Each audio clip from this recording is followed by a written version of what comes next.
Vande Mataram. Maulana Abul Kalam Azad institute of Asian studies অর্থাৎ মাকায়েজ এবং world association of Hindu অ্যাকাডেমিশিয়ানস অর্থাৎ ওয়াহার যৌথ উদ্যোগে 1 এপ্রিল কলকাতায় অবস্থিত ইজেডসিসিতে একটি ন্যাশনাল কনফারেন্সের আয়োজন করা হয়েছিল। এখানে মুখ্য অতিথি রূপে উপস্থিত ছিলেন বিশ্ব হিন্দু পরিষদের কেন্দ্রীয় সংগঠন মহামন্ত্রী মাননীয় শ্রী মিলিন্দ পারান্ডেজি। উপস্থিত ছিলেন প্রফেসর মাননীয় ডক্টর দেবাশিস চ্যাটার্জি মহাশয়। উপস্থিত ছিলেন ডাইরেক্টর মাননীয় ডক্টর শ্রী স্বরূপ প্রসাদ ঘোষ মহাশয়। উপস্থিত ছিলেন বিশ্ব হিন্দু পরিষদের দক্ষিণবঙ্গ প্রান্তের সভাপতি তথা কলকাতা হাইকোর্টের অ্যাডভোকেট শ্রী সুবীর সান্যাল মহাশয়। আরও অনেক পিএইচডি হোল্ডার, প্রফেসর এবং গুণীজন ও বিদ্বজন ব্যক্তিদের সমাগমে এই অনুষ্ঠান সম্পন্ন হয়। এখন আমরা শুনব সেই সব ব্যক্তিত্বের বক্তব্য। भारत माता की जय। इतना हमारी परंपरा हमारा पहचान है, हमारी संस्कृति हमारी ऊर्जा है। সুতরাং এই যে জাতীয় শক্তি, এই জাতীয় শক্তিকেই যদি আমরা এগিয়ে নিয়ে যেতে পারি সেটাই হিন্দুত্ব, সেটাই আজকের বিষয়। তুলসীদাস লিখেছিলেন परहित सरिस धर्म नहीं भाई, पर पीरा सम नहीं अधिभाई। অর্থাৎ ধর্ম হলো কি? পরের যে হিত করে সেই হচ্ছে ধর্ম। অধর্ম কি? যে পরের সঙ্গে অন্যায় করে সেটাই ধর্ম, অধর্ম। এই ধর্ম और अधर्मेर लड़ाई, ये धर्म अधर्म के जो संघात है, ये आज से नहीं है, महाभारत के समय से चला आ रहा है। धायते भीषण पुंस संगस्ते सुपजायते संगात संजय के कामो कामात क्रोधात् उपजायते क्रोधात् भवति सम्मोह सम्मोहात् सिद्धि भंसात् बुद्धि नाशात् मनुष्यति।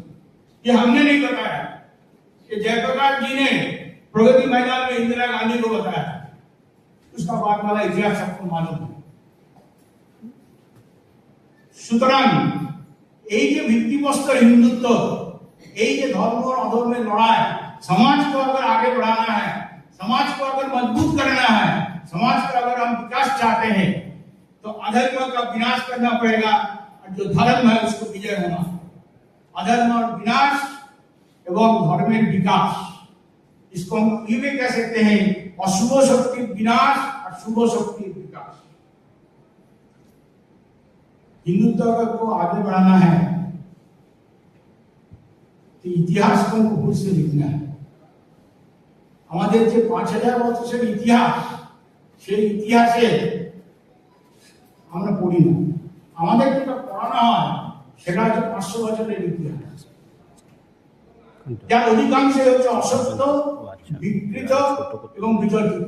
এখানে আমার বড় বড় ইতিহাসবিদ বসে আছে, দেখতে পাচ্ছেন, কৃষ্ণ আছে, অয়ন আছে। আশা করি তারা আমার সঙ্গে একমত হবে।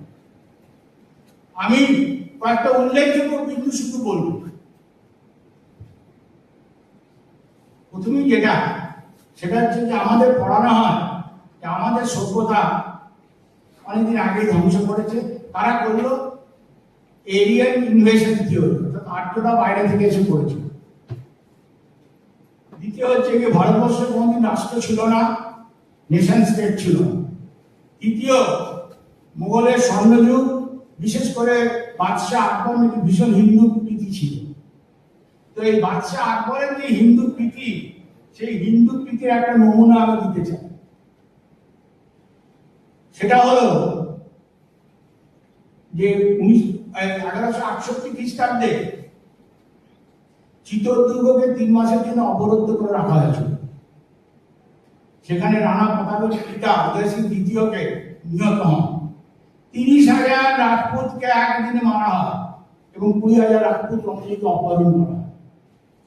আমাদের ইতিহাসে এটাও পড়ানো হয়, বলা হয় যে ভারতীয় বিজ্ঞান, ভারতীয় জ্ঞান ভারতীয় চিকিৎসাবিদ্যা, ভারতীয় প্রযুক্তি, তার কারণে আমাদের সঠিক জ্ঞান ছিল না। আমরা কিন্তু ভালো কিছু পরিষ্কার বুঝতে পারি। আমাদের এও বলা হয় যে হিন্দুত্ব মানে হচ্ছে কি জাতিভেদ, হিন্দুত্ব মানে হচ্ছে কি কুসংস্কার। এগুলো হলো মূল পয়েন্ট। এর মধ্যে শুধু আমি কেবলমাত্র চেষ্টা করবো প্রথম যেটা বিন্দু সেটা নিয়েই একটু বলার। এরিয়ান ইনভেশন থিওরি, যেহেতু আমি বিজ্ঞানের লোক, সেটা আমি বৈজ্ঞানিক ব্যাখ্যা দিয়ে প্রমাণ করার চেষ্টা করব যে এটা সত্যি না এটা অসত্যি। অতি সম্প্রতি যে গবেষণা হয়েছে এবং যে গবেষণার মূল ভিত্তি হচ্ছে যে হাড়ের থেকে ডিএনএ বার করে, ক্রোমোজোম বার করে দেখা হয়েছে।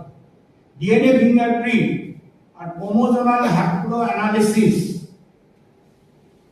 B2U যে ক্রোমোজোম স্ট্যান্ড আছে, তার থেকে এটা পরিষ্কার বোঝা গেছে যে আমাদের যে সভ্যতা সেটা আমাদের নিজস্ব, তার মধ্যে মধ্যপ্রাচ্যের কোনো সম্পর্ক নেই। একাধিক ইতিহাসবিদ রমেশচন্দ্র মজুমদার, রাখাল বন্দ্যোপাধ্যায়, ফাউলি, দাইনি, ইস্ট, এরা প্রত্যেকেই দেখিয়ে দিয়েছে যে আমাদের এই সভ্যতা কিন্তু আমাদের নিজস্ব এবং আমরা এটা নিজের মতন করে ধীরে ধীরে গড়ে তুলেছি। এর পরের যে বিন্দুতে আমি যেতে চাই সেটা হচ্ছে যে একতা এবং বিবিধতা, যেটা আজকে খুব বড় সমস্যা। সেটা কি যে হিন্দুত্বের সব থেকে বড় শক্তি কি? হিন্দুত্ব হচ্ছে বৈচিত্র্যের মধ্যে একতা। আজকে এটা খুব ব্যাপকভাবে চেষ্টা করে দেওয়া হচ্ছে যে হিন্দুত্বের এই শক্তিকে যদি দুর্বল করা যায়, তার সব থেকে বড় হাতিয়ার হচ্ছে কি বিভাজন। ধর্মের নামে বিভাজন, জাতির নামে বিভাজন, ভাষার নামে বিভাজন, অঞ্চলের নামে বিভাজন, সর্বত্র আমাদের বিভাজনের চেষ্টা করা হচ্ছে। এবং অতি সম্প্রতি এই কিছুদিন আগে আমরা যেটা দেখেছি সেটা হচ্ছে গিয়ে দ্রাবিড় ভার্সেস আর্য, অর্থাৎ উত্তর ভারত আর দক্ষিণ ভারতকে লড়িয়ে দেওয়া হয়েছে। কিন্তু যেহেতু আমি বিজ্ঞানের ছাত্র, যদি একটু খুঁজে দেখা যায় তাহলে দেখা যাবে ডক্টর লালজি সিং, ইনি পৃথিবীতে হাতে 3-4 জন হাতে গোনা মাইক্রোবায়োলজিস্ট এবং মলিকুলার বায়োলজিস্ট আছেন, তার মধ্যে একজন। ইনি সিসিএমবি বলে আমাদের যে ইনস্টিটিউট আছে হায়দ্রাবাদে, যাকে ভারতীয় হপকিন ইনস্টিটিউট বলা হয়, তার দীর্ঘদিন ডাইরেক্টর ছিলেন। নেচারে একাধিক পত্রিকা আছে। উনি দুটো মডেল লাভ করা, ANI ancestor north India model, ASI ancestor south India model, এবং সেখানে জিনের ফিঙ্গারপ্রিন্ট করে উনি দেখিয়ে দেন যে আমাদের দক্ষিণ ভারত আর উত্তর ভারতের মধ্যে বিশেষ কোনো বিন্দুবাদ নেই। সমস্যা হলো কোথায়? সমস্যা হলো বৈচিত্র্যকে বিভাজন হিসেবে দেখানো হচ্ছে। সমাধান কি? সমাধান হচ্ছে গিয়ে এই সাংস্কৃতিক বিনিময় আমাদের বাড়াতে হবে। যার সব থেকে বড় উদাহরণ এই মুহূর্তে এটা হচ্ছে গিয়ে তামিল বেনারস সংঘম কিংবা তামিল কাশী সংঘম। আরেকটা যেটা বিষয় সেটা হচ্ছে যে ভাষার যে আন্দোলন, ভাষাকে নিয়ে যে চেষ্টা, সেই ভাষার যে বিভাজন, প্রত্যেকটা ভাষাকে বাংলা, কানাড়ি, মহারাষ্ট্র, তেলেগু, তামিল, এটা সবকিছু একই ভাবে প্রত্যেকটা একটা পরিবারের মতন ভাবতে হবে এবং সব ভাষাকেই স্বীকৃতি দিতে হবে এবং সব ভাষাকেই এগিয়ে নিয়ে যেতে হবে। আজকের যে সব থেকে বড় বিষয় সেটা হলো कि আমরা हजार वर्ष का हमारा जो ये सभ्यता है, हम किस लिए जीवित हैं? इसलिए कि हम समाज से जुड़े हुए हैं। हम अपने जो स्वार्थ है उससे ऊपर के रूप में काम करते हैं। हम तोड़ने वाले लोग नहीं हैं, हम जोड़ने वाले लोग हैं। हमारी पहचान हमारी परंपरा है, हमारी ऊर्जा हमारी संस्कृति है, हमारी आत्मा जो समाज में बसता है। इसलिए हिंदुत्व का माने क्या है? हिंदुत्व हमें क्या सिखाता है? हिंदुत्व हमें सिखाता है सबको लेकर चलिए, सबको सम्मान कीजिए, पूरा विश्व के परिवार समझिए। आप अगर देखिएगा अभी पूरा दुनिया का तरफ, यूएस का पास क्या है? टेक्नोलॉजी एंड इकोनॉमी है। जापान का पास क्या है? इनोवेशन है। चाइना का पास क्या है? इंक्लूसिव इकोनॉमी है। जर्मनी का पास क्या है? रिसर्च एंड पेटेंट है। यूके का पास क्या है? पॉलिसी एंड एडमिनिस्ट्रेशन है। हमारे पास क्या है? ये सबसे बड़ा सवाल है।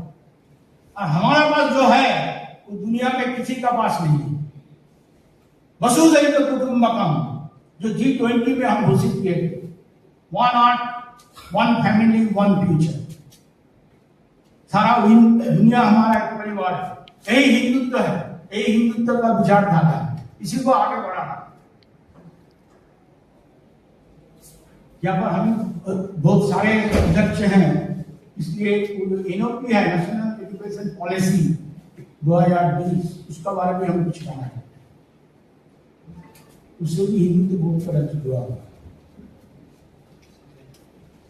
ये नेशनल एजुकेशन पॉलिसी जो 2020 में हम लागू की, क्यों की, इसका कुछ हमारा मकसद क्या है? हमारा जो परंपरा है उसमें गुरुकुल शिक्षा व्यवस्था है। हमारे जो परंपरा में गुरुकुल शिक्षा व्यवस्था ছিল। পৃথিবীতে যখন কোথাও শিক্ষা ছিল না, পৃথিবী যখন অন্ধকার ছিল, তখন আমাদের কাছে শিক্ষা ব্যবস্থা ছিল। হবে না। এবং এই